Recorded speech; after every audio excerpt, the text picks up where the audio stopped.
Hello and welcome to the Keepin It Pinned podcast. I'm Jamie. And I'm Keegan. Hello, mate. It's just us two today. It is, yeah. Owen bailed and Jake's Jake's got the lurgy. Yeah, it's a shame. I was looking forward to a record with a few of us today, but here we are. We'll make the most of it still with us two. What's been going on in your world, mate? Anything bike related happen?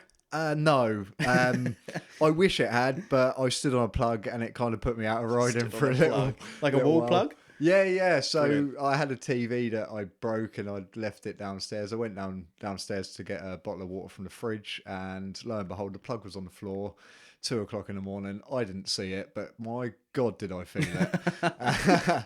So I did want to get out on the bike at the weekend, but unfortunately I was unable to. So Fair enough. Out of action for a little while. so yeah, it's healed up all right now. So I'll be back out at the weekend hopefully and Good. doing some bike related. Yeah, go make the most of the weather. It's going to be a sunny weekend, isn't it? 28 degrees next week as That's well. gonna be So lovely. potentially a great Bentley or something is Yeah. on the cards. I've never been along to one of them yet. So Wednesday evenings still, are they? they're Wednesday. Yeah, we evenings. used to go along to it quite a lot then. Back in the 125 days, we used to go to Great Bentley, and Yeah. yeah, that was good fun. Good fun. We used to do that pretty much every Wednesday. A little group of us.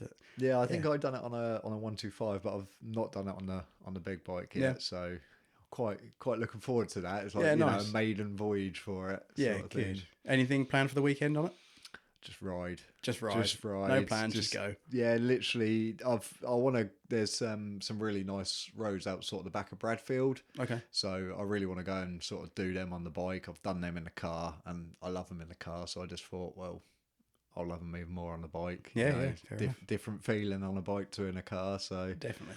yeah. What about yourself? What's new with yourself? Oh, well, it's Tuesday the 19th today, and yesterday was Monday the 18th, obviously, and I was meant to be at Snetterton. Yes, I was supposed to be there with you. You were, yeah. We'd both booked the day off, didn't we? I was Yep. going to be riding for a track day, and you were just going to come along and watch and hopefully take some photos and stuff. The week leading up to it, I was frantically checking the weather 4 or 5 times a day. I think I was checking and asking everyone around me the same thing. And some people going, "Oh yeah, no, look, it's predicted to be sunny," but I was looking and that was saying, "Oh yeah, rain, a bit of drizzle, a bit of rain." And it was constantly saying rain, and then I think that got to sort of Wednesday or Thursday, and that then said thunderstorms, and I said, right, that's it, I'm out now. I'm committing to not going.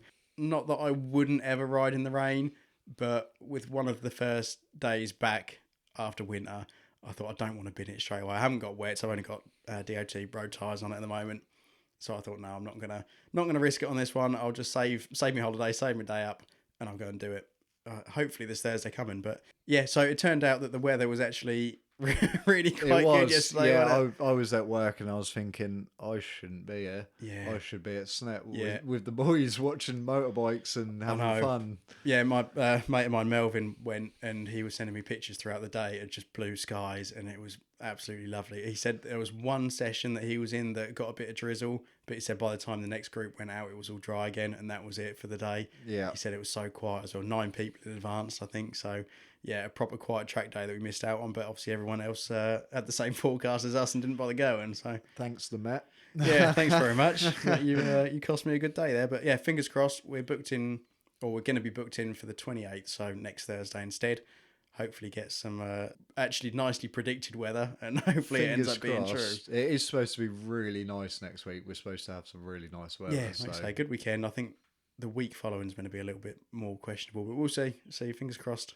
Changes so quick. I know, doesn't it? can't trust any of it now, can you? It does change quick. There's no enjoyment of riding in the rain for myself. Like if it looks like it's going to rain or it's even forecast like 40-50%, I'm like, nah, not for me. No, exactly. It's, I used to do it, as we've sort of discussed before. Used to be I'd go out and ride in any weather, but I've just not got the incentive to anymore. It doesn't appeal in the slightest. No, that's it. I mean, I done 5 winters on a CG 125. Yeah. Like, I would ride in any weather, snow, rain, sun, whatever. I would be out riding, because it was my only sort of way of getting to work. It was my commute. But now I'm older and I'm like, there's no need for it now, is there? Rain just doesn't do anything for me. Yeah. It doesn't make it fun. I hate when you're riding along and you can't see pits all in front of you because the rain's coming down. It's just, it's not enjoyable at all. Nothing nice about it. I mean, I've never had proper nice waterproof gear, but I've tried the waterproof gear and stuff, and you still always end up getting wet in one way or another. It's never particularly enjoyable, but you know, if you get caught out in it, then fine. Yeah. But not something I'd set out to do if I knew it was meant to be coming down. So 100%. But yeah, fingers crossed for Thursday anyway. I did do a few bits to the Tuono in preparation. I've got some new camera mounts, some new GoPro mounts and stuff. Try out a few different angles, which could be quite exciting. I took them to Castle Combe when I did that a couple of weeks ago, and I was trying some new settings, and stupidly I sort of didn't check halfway throughout the day what the footage was looking like, and it was all quite vibrating and a bit questionable. So a little bit wasted footage. Still used it because I put out the Castle Combe video on my YouTube. Yep. So I'm still yet to watch that, so please don't ruin it for me. That's all right. There's no spoilers that I can tell you, but it's I finally got around to doing it. I usually like to try and get my videos out sort of a couple of weeks after recording, but I've been so busy at the moment that I just haven't had the chance to edit it. But yeah, that's now finally out. But yeah, a little bit gutted about the footage from the GoPros, but got plenty of other nice footage throughout the day. But yeah, so a couple of angles to try on at Snetterton on the upcoming one. I've also bought a lap timer because I had been using the app and I never really liked it. It's never sort of reliable. There's a race chrono, I think it's called, a race chrono. It's a good little app, but it's not particularly accurate. I wouldn't rely on it for anything too in depth. Just a good pointer, I suppose. It gives you a rough idea of what you're doing. But yeah, I bought a Racebox Mini S, I think it's called, which you can go out on the bike without having to have your phone on you, which is nice because obviously I've got track fairings. I can't just lift the pillion seat up and stick my phone under it, so it's a little bit awkward every time. But that lives on the bike permanently, and yeah, hopefully get some actually accurate descriptions of what I'm doing. Oh, nice. You'll be able to compare that to Owen when Owen gets his out on track. Yeah, if he actually pulls his finger out and comes and does some track days with us, that'll be quite nice. We'll see if he's there on Thursday. He's not sure. He's got a busy week coming up with his racing himself, so we'll see what happens. But yeah, I am looking forward to it though. It'll be interesting to see the different angles. So, what angles were you predominantly using before, and what have you decided to sort of try out? So I've had two. I use DJI Action 4s, and I've had two of them for a little while, and I've only sort of ended up using one at a time. Right. But I've had two angles on it for ages, but I've always just flicked through. Oh no, I've only got time to do one. I've not set up. I hadn't prepared anything properly. So I had just been using one off sort of the front of the nose cone, which is quite a nice angle for seeing other people, but it doesn't really give you any perspective on your actual riding because you can't see any of your own bike. Yep. So, great when I'm chasing mates and want to see other stuff that's going on. But yeah, it doesn't really give you a true indication of what you're doing. And the other thing is, because those cameras are so bloody good, the stabilization and everything on them is really, really good, but it makes it a lot less dynamic, I think, because, where you're going through a chicane and you flick it over really hard, you watch back through the footage and it looks like you're really just slowly banking it over and stuff. It looks really smooth and sort of cinematic. Yeah, which is great, but like I say, I want to get a bit of a sensation of speed, I think, and how the bike's actually handling that. So I've got one off a stem mount, like you'd have your phone stem mount. Yep.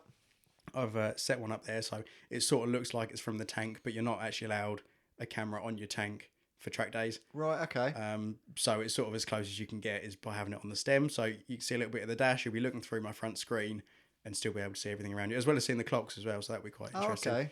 And then I've also got one off the back, sort of the opposite side of the exhaust hanger as such. Yes. Which you can see my rear wheel, a bit of the tail, a bit of the exhaust like on the other side, and a big sort of distance behind it as well. So right, okay. Yeah, so you can sort of merge the footage together. Yeah, exactly. And hopefully that'll be quite dynamic and see quite a few different things that are actually going on, because I had I had a little bit of a near spill at Snetterton last year, and I thought, fucking hell, that looked massive. Front end really tucked and everything, and I managed to save it. I say I managed. It happened to save itself. And I ended up going off into the dirt, but that was, again, watching the footage back, it looked like I just stood up and rode onto the grass without actually anything happening. So yeah, it'd be nice to get a bit of perspective as to what's going on. Have you thought about is it the DJI 360s? I have. A few people. Are they sort of heavily used on track? They are. Do you know what? Melvin that I was talking about earlier, I saw some footage from him last year when I first met him at Snetterton. he sent me over a link to his, and the app is so cool. Like even the link that they send you, you can then go on it, and obviously you can scroll through, you can see everything that's happening around, you can zoom in, zoom out, and it's really cool footage. So yeah, it's definitely something that I'm probably going to consider for the future. Yeah. Just because I think, like you say, you know, see a little bit of yourself, see a little bit of what's around you, whereas obviously you're quite limited. Having 2 cameras already on the bike, I've got one in front, one behind. It would be quite nice for my edits to have one of me as well, but then it's like that's a third camera that I've then got to get, or sacrifice one of the other angles, which I don't particularly want to do. So yeah, we'll see what happens. But they are cool little things. 360 cameras are awesome. They are, yeah. So I go to Holland most years. I think I touched on it before, to do the alpha stuff with my friends. So what is the alpha stuff? Just explain it to us a little bit. So every year there's an event in Holland at Zandvoort, and it's called Spettacolo Sportivo, and it is basically just a massive event for all old alphas. They have track days, they have parades. So last year, unfortunately, I missed out because I was in Poland at Ultra Race, but they had the parade to celebrate 75 years of the Alpha 75. Okay, yeah. So lovely. then they get all the Alpha 75s out that are sort of there on track doing a big parade, and then, you know, there's normal sort of racing throughout the day. So yeah, it's just basically a massive Alfa Romeo event in Holland. My friend George is really into his Alphas, as is his brother and dad. So I go along with them every year and really enjoy it. But George set a 360 camera up in his GTV race car last year. And I was actually watching footage with him a couple of days ago because he's just got a new iPad. So it's obviously really cool display, really crystal clear. And we were watching it, and it was interesting to see when you're overtaking a car, you can sort of swipe the camera around. You can pan, can't you? Yeah. And they're really cool for that sort of aspect of, you get an idea of, that looked quick going past, but how quick? And then you sort of pan the camera to see sort of how quick you've gone past and where you can potentially save time in the corners, watching other people's lines. Because obviously when you pan it round, you can then pan it straight to the back. So if someone's in a similar setup of a car and they're chasing you into the corner, I suppose, you can kind of have a look at their line without being behind them. You can follow them a little bit more and see what's happening. I do think a 360 camera, I think I'd benefit from it if I had one on track, because I'm going to be slow, you know. So you can learn a lot from them. Yeah, they say obviously following a quicker rider is a good way to learn as well. Yeah. But also when you've got people coming up behind you, you can sort of see where they're starting to bank it in. Yeah, where they're gaining time on you. And that's it. So I do think 360 camera is definitely one that I need to invest in. Definitely. For sure. It's just the same as everything, in it. You can buy all the kit, you know, bloody hell. Like I say, 2 DJIs, DJI Action 4s. I'd love an Insta360. I'd love this and that and the other. It can quite quickly get quite a lot. Yeah, and camera gear, as you know, is quite expensive anyway. Yeah. So no, for sure. I've trying to think what else we've got going on at the moment bike wise. I've got a meeting actually in a couple of weeks' time with the 2 Wheels for Life charity. Right. Okay. I did a little bit of work for them last year at Mallory Park and did some filming for them. Great video that. Thank you. Yeah, people should check that out on YouTube. Yeah, if you haven't already, go over to the Regular Traffic Productions YouTube channel and have a look. That was good fun. We were there filming for the Classic Bike Track Days guys. Did a little bit for them, and then sort of it all came up last minute. Their videographer had some stuff going on. He couldn't make it, and so they asked me just to get basically whatever I could for him, some B-roll sort of stuff, and also ended up sitting down and having an interview with ex-MotoGP rider Randy Mamola, as well as having a chat with Niall McKenzie, a very brief one, and a few different people, and putting it all together in a bit of a montage. And then that was for my YouTube, and then they've got a load of footage to use as well for upcoming promotional stuff. But last year they did a thing called the Big Ride, where they basically, it's sort of like a treasure hunt, a bike treasure hunt. Right, okay. And they send out videos to everyone the morning of, or the day before, I think it's the morning of, and say, right, you've got to go and find this, take a picture of you doing that, do one of these, do this, that, and the other, and then all meet up at Mallory Park afterwards and have a get together. And it's all for charity.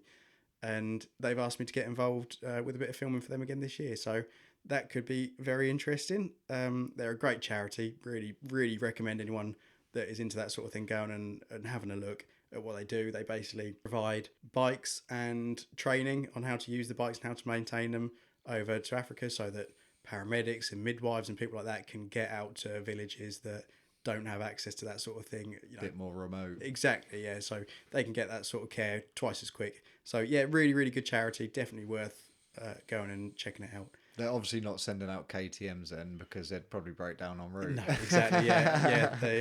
They definitely not anything Swedish. But yeah, no, that's like I say, definitely a great charity. Got a meeting with them about doing some more film and work with them this year. So fingers crossed we can get involved and get some videos out for them. But nice. Other than that, I think that's pretty much everything that I've had going on bike wise recently. Oh, we're through work as well. We're doing a bit more on there's an up and coming TT film. And we did a bit of testing with them a little while ago. And one of our cars, our camera tracking cars, we sent out, it just got finished having a little bit of work done today. And that's been loaded up, ready to travel tomorrow over to the TT. And it's going to be doing some filming out there while they're actually, well, not while they're racing, but on their practice days and in between them racing and stuff. So, yeah, quite a cool little thing. I didn't get on that one, but that is something I'd love to do. I'd love to go and watch the TT. The TT is a bucket list one for me. Watching it on the TV, you sort of get an idea that these boys are quick, but standing there at the side of the road, I bet that's phenomenal. Yeah, feeling that wind as they pass you, just hearing that noise of them flat chat. I bet it's incredible. Yeah, Owen's been, and he absolutely raves about it. Again, he's a bit more into his racing than what I am, but I love watching it still. I love being around it. So yeah, definitely a bucket list thing for me. Have you been watching any of the Northwest 200? I watched a few of the highlights. Mm-hmm. Storm Stacey, what a guy! What a guy! He's brilliant, and obviously he's absolutely smashed it in the Northwest. But equally, his I don't know whether you've seen him online. His persona online is actually quite comical. I don't know if you saw his new helmet reveal. You were telling me about it. I haven't actually seen the pictures of it yet. So obviously he had Storm Stacey on the back, and he had a big old L for learner rider. Yeah. I don't know if anyone's on any of the Track Day Addicts forums, but there was a bit of a hoo-ha about a certain incident. I'm not going to go into it too much because I don't want to come across opinionated on it. Mm-hmm. But there was an accident, regardless of fault, and Storm Stacey done this sort of big video and is just sort of ran with it in a comical way. Yeah.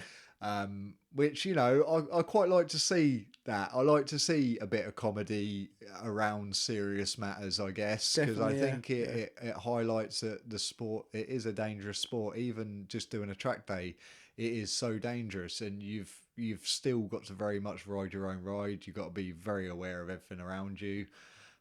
But yeah, he is one hell of a guy. He's a funny bloke and a hell of a rider, isn't he? I don't think he's going to do the TT though. I think he promised his father before his father passed away. I think he promised that he'd never do the TT. Oh, okay. Right. I think he'd be a very good rider at the TT, and I think it'd be a big learning curve for himself as well.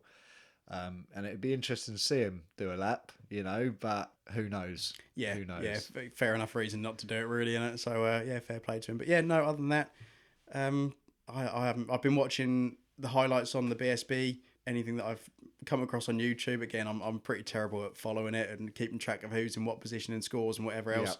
But I love watching it still, and that's quite entertaining. Did you see the bit on the highlights of the Northwest where Hickman is coming down the straight, coming down one of the back straights anyway, and Storm is sort of side by side with him, and they're doing in excess of 180 mile an hour, and they're both sort of looking at each other like who's going to break first, and Hickman bailed first and broke first, and that's what sort of allowed Storm to go I haven't through. Seen it. Yeah, and there's another bit where he sort of come over this there's sort of a left and a right over sort of a bridge, and he come round the left and got a massive speed wobble coming over the bridge. I saw that bit. Banked it right, and I was just like, how is there room for you on that bike with them gigantic testicles? Like, I was, I nipped up watching it. They're a different breed, aren't they, them boys? They really are. Yeah, they really are. Like, anyone can go fast in a straight line. I am one of them people. I am fast in a straight line.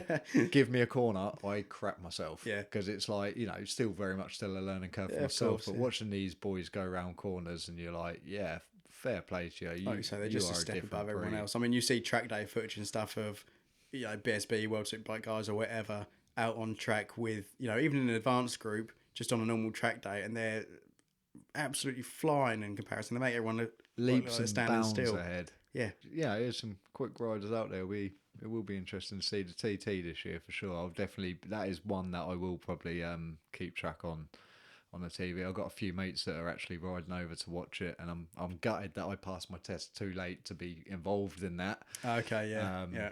Because they'd sort of organised everything before, and then it just, it's another person just completely changes everyone's plans, I guess. So maybe next year, that is something I'd like to do, but I will be watching that on TV. Yeah, nice. Talking of trips, I've been. Do you know what? I'm going to ask you a question actually that I'd quite like to make a somewhat regular feature of the pod. It's very much stolen from another podcast, but have you got a want of the week? Because I'm terrible when I'm sitting at home on my own. I'm scrolling through my phone, and I spend so much time on Marketplace, far too long than I should. Yeah, I'm my own worst enemy for that. Yeah, absolutely. And I'm always flicking through. I run away with these ideas in my head of, oh yeah, that could be brilliant. And if I buy that, I could then do this, and I could do that. And I can go here and do that. Yeah. And so yeah, is there anything in particular this week that you've been looking at, or anything that has been at the forefront of your mind that, oh, actually, yeah, that would do me? A supermoto. Really? Yep. Okay. Supermoto. Any in particular? I really like I know it's pretty much the same bike as the KTM 690 SMC, but is it the Husqvarna 701? Yeah. What a pretty machine. They are very cool. What a pretty machine. I remember when they came out a few years ago. Yeah, I was in awe of them. The want for them might eventually get the better of me. Really? Yeah. Yeah. What about yourself? I mean... Yeah, I mean, I love my supermotos and stuff. Obviously, I've had a few. I had a WR250X. I had a CRF 450R. I had a Husqvarna SM570. So I'm well into my supermotos. But at the moment, much to my dismay, have been looking a lot at adventure bikes. Yeah. Yeah, which I shouldn't be because, one, I'm slightly vertically challenged. And adventure bikes probably aren't the best idea for me, but I've been doing a lot of research and looking at different things. Terrible really when I've said that I'm giving up riding on the road and I don't plan on doing this, I don't plan on doing that, but having, like I've always said, the only thing that's probably really going to get me back on the road is having a trip, and I think that's the only thing that makes it worthwhile. I'm a little bit bored of doing the same roads. I haven't got enough time to go out for a ride just every weekend or every now and then, just going out for a blast. I've got so many other things on that's not really an option. But planning a trip and going away properly is definitely something that I've been thinking about a lot. Yeah. Well, obviously, it's a shame that ours didn't work out for this year. Exactly, yeah. A lot of stuff got in the way, which is just one of those things. Yeah, life happens to us all, I guess. It's the past 2 years now that we've tried to plan it, but I'm hoping that next year's the year. It all depends for me how much track days get in the way, really. Like, I do absolutely love doing them. And it's just, if I end up doing too many, I can't really justify taking off too much time off work to go and do that, as well as then taking a load of time to go and do the trip and away from the family and everything. It's pushing it a little bit. It's and that fine balance, isn't it? Exactly, yeah. And, financially as well, not being funny, track days aren't cheap, nor is a trip abroad like that. You can easily do $1,000, really, can't you, if you count buying a bit of kit and stuff that you need as well to go with you. As well as if I'm talking about buying a bike on top.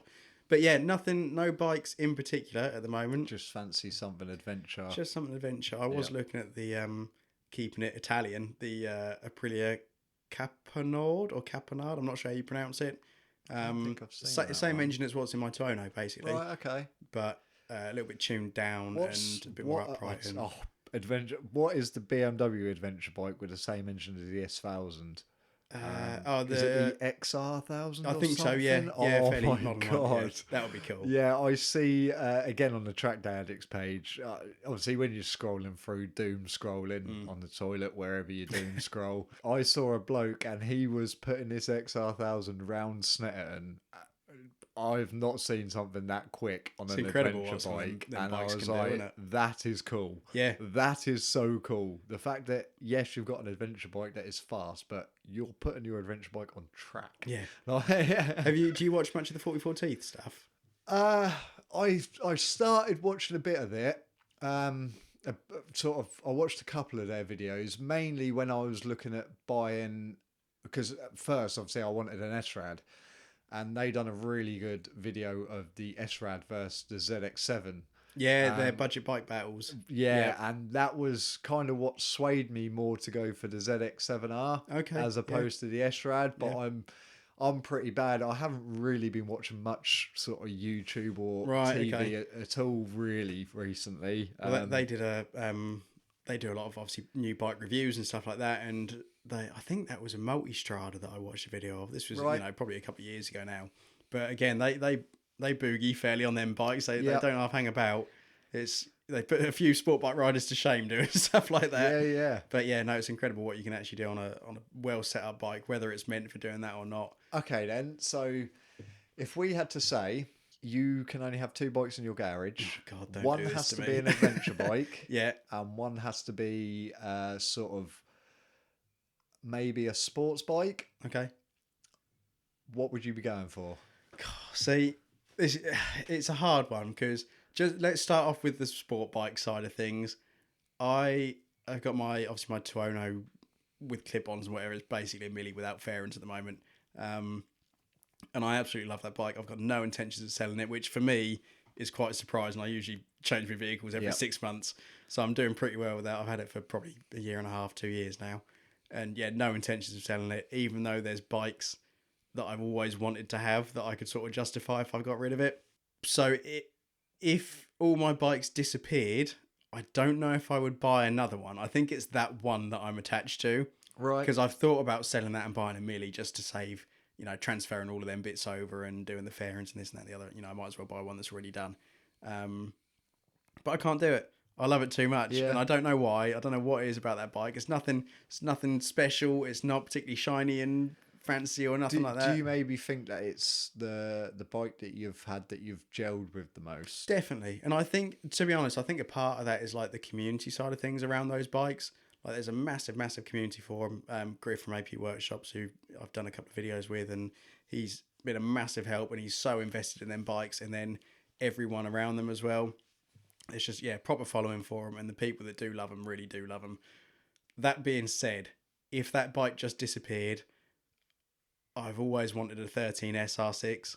Yeah. It's been a dream bike for a long while, and I don't know why. I think you mentioned that on the, last podcast as well. So I've never pulled the trigger on it, but I think if I was starting from nothing, that would probably be the way that I'd go. I'm a bad influence, so I think you should just live your dreams. I know, but my dream is that Aprilia at the moment as well, so it's hard. Now, for an adventure bike to go alongside it, again, it's really tricky. With me being the height that I am, I'm quite limited as to what I can actually get away with, just because although I've had my taller bikes, like I was just saying, the Supermotos and stuff like that, they weigh 110, 120 kilos maybe, and the weight is for the most part fairly low down, I suppose. And you sort of shuffle your bum off the seat at traffic lights and stuff, and it's never really been an issue. I have dropped my Supermotos, but that was usually from prattling about in the dirt and stuff like that. But the adventure bikes, having all of that weight high up, is going to be a bit more of a struggle for me, and obviously a much wider seat and stuff. So to be honest, it'll be whatever I can find that's a little bit lighter and a little bit smaller seat height. Maybe the GS 650s. Yeah. Not necessarily, again, if I was a normal human being, I'd probably go for a GS 1250 just because they are sort of the adventure bike to have, and they're the ones that people choose to go around the world. There's bits for them everywhere. That would be my choice. Would it? Fair. Yeah. I think they're great bikes. I think they look pretty cool. They do, yeah. They can look pretty angry, can't they? Do everything I suppose both of mine are BMWs, to be fair. Okay. All right. My superbike, it's a bit of a niche, and not everyone I've spoke to is like, you wouldn't go for the ugly one, would you? S1000RR, but the first gen. With that unsymmetrical headlight. Yeah. That was the first sort of sports bike I looked at and thought, cool, yeah, that's a bit of me, that. Do you know what? I remember seeing one as a mate's screensaver on his laptop, and it wasn't from the headlight view, it was from sort of 3/4 on from the rear, and the vent in the side of the fairings. Obviously, it's like shark's gills, isn't it? And I thought, that is proper cool. That is. I don't know why I love that unsymmetrical front end. It's cool, yeah. I just think it's so different to anything that was potentially on the market at the same time. Mm-hmm. And it's still a very capable. They're bike. Brilliant bikes. I mean, probably considered one of the best all rounders for that side of things, for the sport bike side of things, especially that era. So yeah, fair enough, mate. Yeah. Well, and I'm obviously a big BMW fan anyway. So. Yeah, you've got your E36, didn't you? Yeah. So understandable. No, not a bad shout at all. But yeah, like I said, I think I'd be quite limited for what my options would be.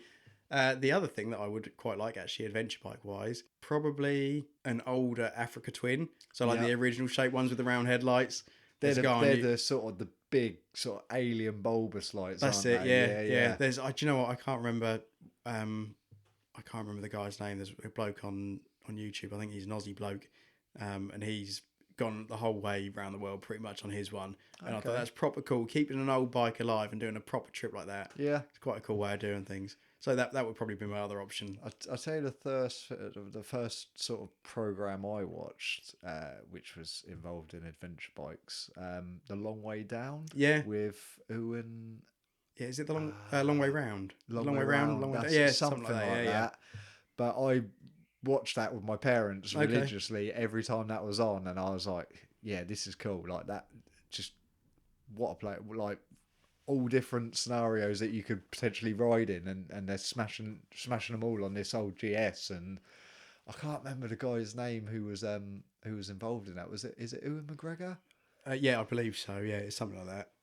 But yeah, that was the first sort of I suppose that's my first memory of motorcycle content as such. Oh really? Yeah, that's cool. I guess it was, because that was obviously on national TV, so anyone could sort of watch that, and YouTube wasn't as big of a thing as it is now, so there was very little content around motorbikes. Flooded in that with it sort now, of era. which is great, absolutely. Yeah. Harder for someone, people like us who are trying to get into getting some content out, but yeah, very cool for the other side of things of being able to watch it. With sport for choice, really, aren't we? Definitely. I'm listening to an audiobook at the moment, actually. Uneasy Rider, travels through a midlife crisis by a bloke called Mike Carter. Right. He packed all of his stuff up, put his house up for 6 months for rent, and he basically just rode off. He bought himself a new GS, just passed his test, hadn't ridden a bike for forever pretty much, and passed his test, got on this GS, and just fucked off basically for 6 months. Fair play to him. With no plan of where to go, nothing like that. And a lot of the ones that we hear, the things you can do with no commitment. Oh, it's brilliant. Yeah, and do you know what? That sort of appeals to me more than just having a plan and following that. Like listening to the way that he's gone about doing things, just winging it. Yeah, literally just going, oh yeah, all right, I quite fancy going here, and then he meets someone, and that completely changes his.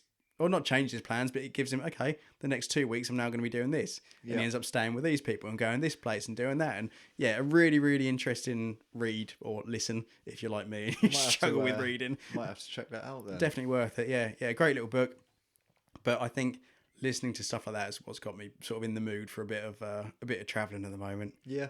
Yeah, so we'll see what we can plan for the next one. I did have a bit of an idea actually, because when we spoke about it last year, we were talking about making a nice little sort of feature film on it. Yeah, sort of a cinematic. Yeah, make it all very pretty. A lot of people do trips abroad and they just have a GoPro set up and they just sort of do a little bit of vlogging. But I thought, maybe we'll make it a proper, obviously with us being... It's like movie kind of thing. Exactly, with us being quite into our sort of videography and cinematography and photography and stuff, I thought we could make something potentially quite pretty and quite cool. So yeah, we were talking about doing that last year as a trip, and I thought, actually, if we do end up doing it, as a bit of a video idea, it's a little bit more gimmicky perhaps than what we'd originally planned, but I quite like the idea of leaving the whole trip up to AI. Oh God, no. Just saying to ChatGPT, right, we've got however many days, we're all on bikes, where should we go? No, I wouldn't be up for that. Really? I suppose it all depends on what sort of bike you're taking. I suppose if you're on an adventure bike, then yes, because you're not going to take a sports bike down a dirt road. No, that's true. But again, with how good AI is, you can put in as many prompts as you like, can't you? Yeah. We don't just have to say, plan me a trip. We can say, right, we're on this. We want to do roughly this. We want to do about that. We want to go around here. It sort of just let it do the details sort of thing. Yeah. When we were planning it last year, or the first time around that we were planning it, that it didn't happen, we sat down. I spent so bloody long going through, okay, well, we want to go here. If we want to go to this country, okay, you need these vignettes to get through France, and you can't go in these zones. But mine's quite an old bike. Where am I allowed to go? What can we not do? Blah, blah, blah. And then when we were sort of planning it this time round, or for this year, we sort of said, didn't we? We sat around yours and we sort of said, well, this is where we want to go, and just typed it into ChatGPT. And it pretty much done us a route. Exactly. It pretty much did the route. It told us where we're not allowed to go with the bikes that we've got, and where you are allowed to go, what you'd have to pay for, what the extras are, what you got to take with you. And then we just sort of adjusted the route to suit Yeah. what we wanted to see. Yeah, exactly. And where we wanted to go. Yeah. And then it never happened. So it will. One day it will, I'm sure. 100%. Like I say, see how much I get carried away with track days next year, but fingers crossed for next year we'll try and sort something out. Definitely. But yeah, I thought that could be quite a cool little video idea anyway. Just leave it up to ChatGPT or AI of some sorts, but you're not so keen. Well, I suppose it is the unknown. I mean, if he was to do that, I wouldn't want to take... I'd rather be on an adventure bike or something like that if you're leaving it down to AI, because then it's like, if you leave it to AI and you're going past a forest or some green lanes or whatever, it's like, well, let's go down there. Yeah, that's true. You can't do that on a Ninja, can you? No, but I'd be on the Tuono, I think. Like you say, as much as I'd like an adventure bike at the moment, I think I would probably end up being on the Tuono.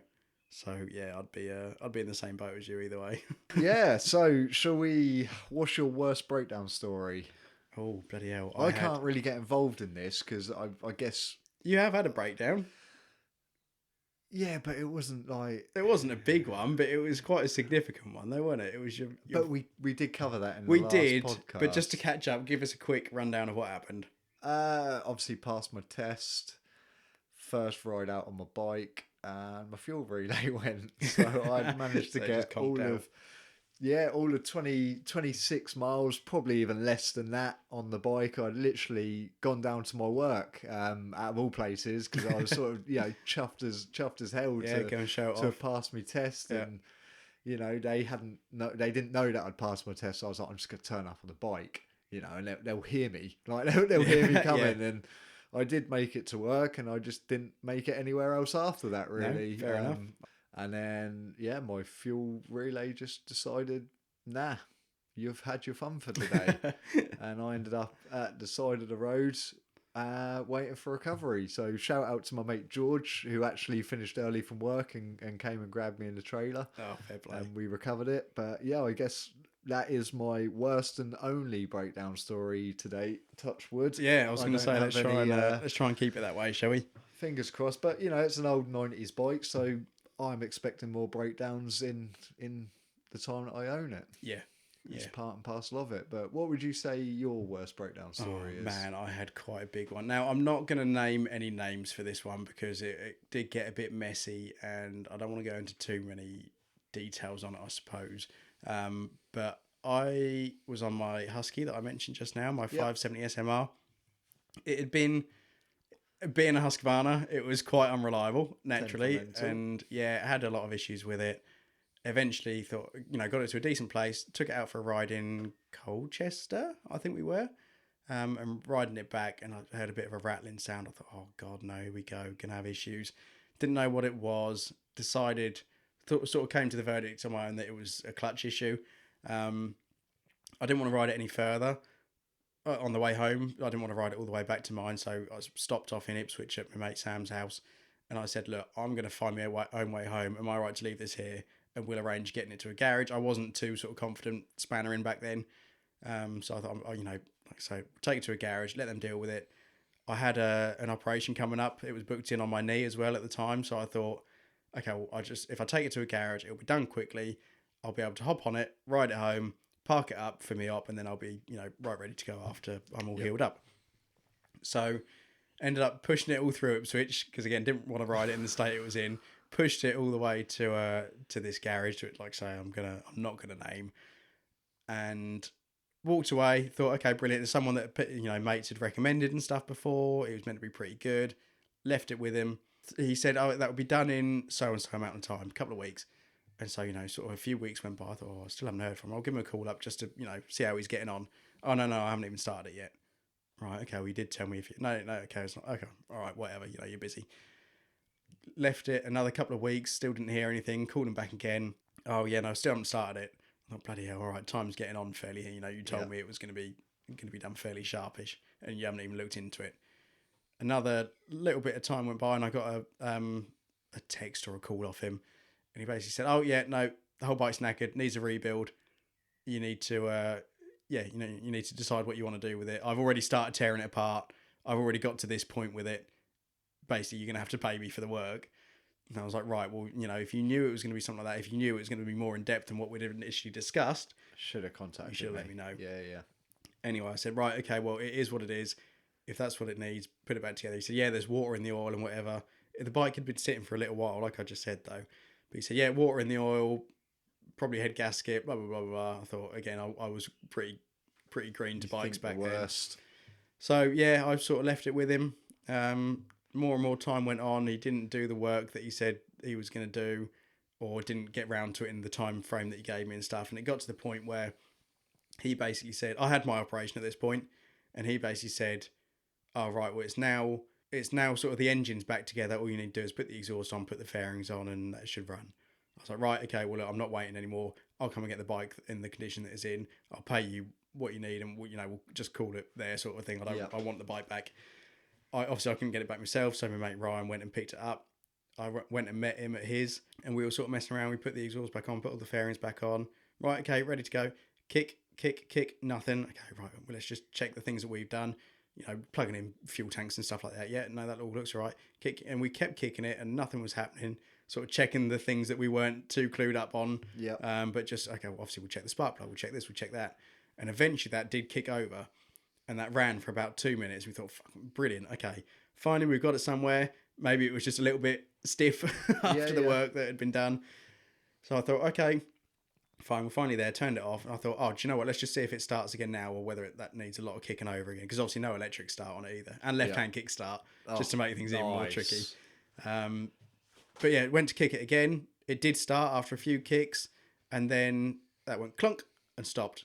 Oh, no. Oh, what happened there? Went to kick it, kickstarter completely solid. Oh, right, okay, well, that's not good. Went to kick it, tried again, and no, that's definitely solid. Something's gone wrong here. And basically, what had happened... Oh, sorry, I forgot to mention as well, when we were putting it together, a couple of engine cases and stuff needed putting back on, and did that, and they were all magnesium cases. Right. And the threads had all been stripped in them and stuff like that, and it was all just a bit of a mess. Just what you want. Yeah, and anyway, it got to the point where I sort of said, okay, well, I don't know what I'm doing. I'm, too far gone on this. I called the original bloke that had been working on it, and he was saying, oh, this and that and the other. I thought, look, I don't want to bring it back to you. After all the times you've messed me around, I said, I'm going to take it somewhere else and find out what's actually gone wrong with this bike. Took it to a mate, Chugsy. Chugsy? Yeah, I know Chugsy. Oh, do you? Yeah. Oh, brilliant. We do work for him every now and then. Oh, great. Yeah, he's brilliant, and he's an amazing mechanic. He is a good bike mechanic. I should have taken it to him in the first place, really. Yeah. But I thought, again, because I was in Ipswich, it was convenient. I didn't have a van or a trailer or anything at the time, so I thought I can push it down the road and get it to this guy. He's not far from here, is he? No, he's literally around the corner from where we are at the moment, yeah. But yeah, took it to Chugsy, and he said, look, what's happened is the timing has been set wrong on the bike.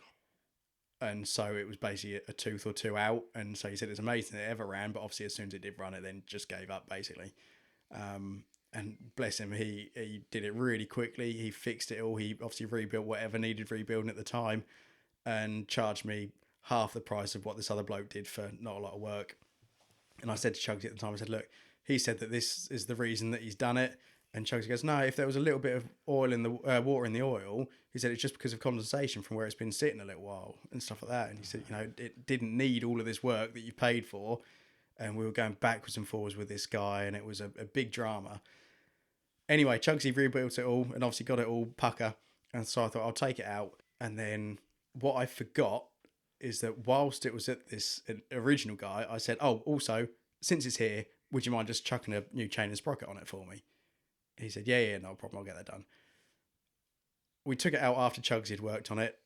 I was riding through, I think same thing, went to Colchester, went to Colchester, riding it back through Ipswich up the A14, and then suddenly went boom, and I'd just overtaken the lorry, and I lost all drive. This was at 11 o'clock at night.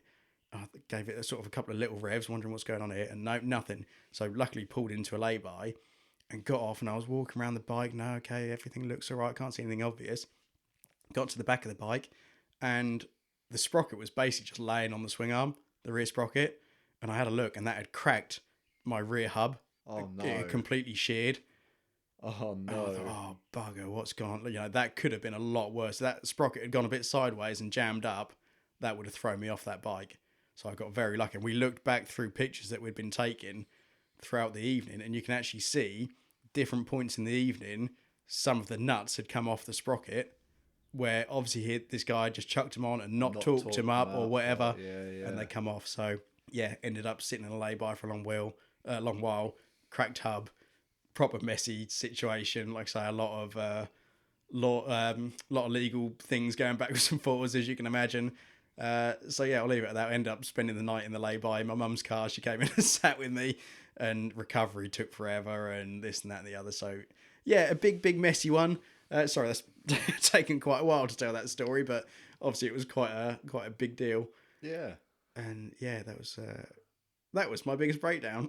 Was it really? That was, yeah. Do you know what? In 5 years on the road on my CG, that never let me down. No? Never, ever let me Honda, down. innit? Yeah, Not going to. I mean, yeah, no, that didn't let me down. I think I blew it up, but that was my own fault because, you know, I know now that you need oil in bikes to run. It does help. But back then, I was like I said, I'm not mechanically minded, so I was just to get on and ride it. Yeah. And I didn't check the oil, and it heat seized on me on a ride out with my mates. So yeah, actually, that probably is my worst breakdown story. Yeah, heat seized in the CG. That beats a dodgy regulator. And then we're quite lucky. We'd gone out for a ride around Framlingham. Sort of, they lived in Martlesham, so I trundled over there, and we'd gone out, done all the sort of Fram back roads and through Otley, and you know, really nice riding roads. And my mate was on his C90, I was on my CG, his brother was on his sort of, I can't remember what his brother was on, but we're all on these sort of, you know, small capacity bikes. And yeah, I was just coming around the corner, and it just heat seized on me, and I was like, oh, that's mega. Luckily, we'd broke down outside someone's house, so I knocked on the door, and we're like, I don't suppose you got any oil, like, you know, try and free it up. Hopefully it's, you know, put a bit of oil in, that will free it up enough. And all they had was vegetable oil. So we put vegetable oil in it, and no word of a lie, that bike got me back from Framlingham back to Martlesham on vegetable oil, and it even went quicker. Oh well, there you go. Then we rebuilt it. Racing top tip. Yeah, vegetable oil. But yeah, then we ended up sort of stripping the bike down, and luckily, you know, George, bless him, we've been friends for many years, and he's been very helpful to me over the years, and he helped. Well, I say helped. I watched him rebuild it in his garage. Yeah. You know, some of the best times of your life are with your mates, and you get in the garage. So, do you know what? I had a season moment as well. Actually, I had a little road legal pit bike, a little 140. I think it was a 140. It might have been a 170 actually. Like the old Stomps or pretty much, Leaf Fan or whatever they were. That was a Life and something or other, and yeah, same thing. I was probably going a little bit quick, and I overtook a car coming into the village flat out, and then that suddenly went it just locked up the back wheel, where it just completely seized up so quick, like no warning or anything. Again, I've been beating on it for a little while, to be fair, and yeah, that just locked up the back wheel, and I pulled into a lay-by, and that was the end of that. So that was less exciting story, but yeah, another heating on the subject event. of pit bikes. When I was at college, right, I done motorbike mechanics at college, which, to be honest, completely wasted on me, because like I say, I'm not mechanically minded at all. I can do the basics now, and I'll have a go at anything, providing there is someone there that knows what they're doing. That if I am going to do it wrong, they're going to be like, no, do it this way. You know, fair. I'm sort of more open to learning now. But when I was at college, I'd done an oil change on a pit bike, and I was pouring the oil in the top, and I was thinking, where's it going? This is taking far more than it should. Of course, it was coming right out the bottom where I hadn't put the sump plug back in. And the boys in my college group, they ruined me for ages over that. I was like, I can't even say anything. I should have put the sump plug back in. That's one of them sort of stories. You look back and you still laugh now. It's like, oh, remember when you put like 8 litres of oil on a pit bike? It's like, yeah, it didn't all go in the bike though, did it? Oh, brilliant. Oh, good. Right. I think that's probably going to be us, mate. We've been going for a little while, so we should probably call it there, I think. So, yeah, pleasure chatting. As always, I think one thing I will mention to you listeners is we've been doing the podcast for a little while now. The numbers are all right. They're not quite sort of where I was expecting them to be. I think coming from the YouTube world a bit more, I'm kind of used to YouTube doing a bit of the hard work and pushing you onto other people's algorithms and stuff. Obviously, I appreciate that people on Spotify are sort of, a lot of people listen to the podcast that they listen to, don't they? And you rarely look for just a random, oh, I'll listen to this one, I'll give that one a go. So if you could share it around, that would be brilliant. Any feedback from anyone, like we've had feedback from mates and people that we know and stuff, but it would be quite nice to get feedback from anyone that doesn't necessarily know us personally to see what you think. It would be great to hear about how you came across the pod. And yeah, any feedback, anything you want to hear, anything like that would be great. And go and tell your mates, try and spread the word for us a little bit so that we can carry on doing what we do. Or if you've got an interesting story, let us know in the comments. Happy to read out stuff from listeners and things like that. Yeah, brilliant. All right, well, lovely. Again, lovely chatting to you, Keegs, and we'll see you on the next one. And to you, and like, share, and subscribe. Yeah, like, comment, subscribe. Cheers. Cringy.